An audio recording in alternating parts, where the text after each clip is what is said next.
When you think back to taking the job in October '94, what were some of the things you knew you needed to do to change the culture, establish the high standards you hold your athletes, and get players who at that point you hadn't recruited to buy into you?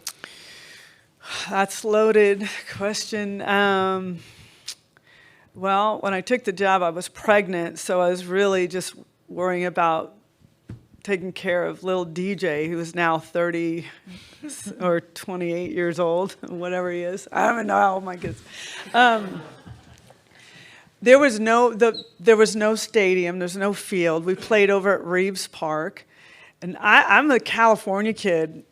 I wanted to coach in California. That's where my family was. But a junior college coach from Long Beach is not going to get a D1 job in California. So what are you going to do? I came out to the World Series. I would watch it with Mickey Davis, who is one of the all-time great softball pros in the world. And she was my boss, and she'd bring me out here, and I'd watch it. And there were 2,000 people here, and I'm like, oh my gosh, look at all these people. This is crazy.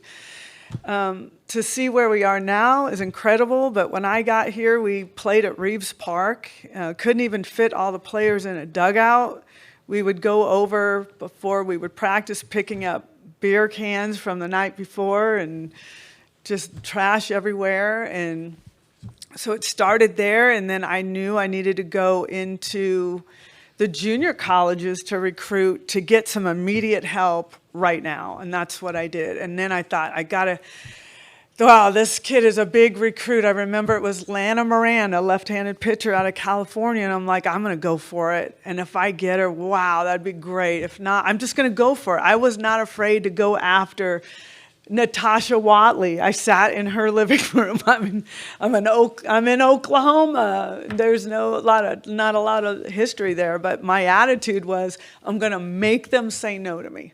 And the first time I got my yes, I'm like, yes, let's go. And it was Lana Moran. And then it became like Lauren Chamberlain, who got me they just started feeding and talking about their experiences at Oklahoma. So it was really by word of mouth, but I just, as a young coach, was like, you're going to have to say no to me. I'm going to make you say no to me. And I fought like heck to try to get them here, but that's kind of how it began. For more information, you can visit TulsaWorld.com.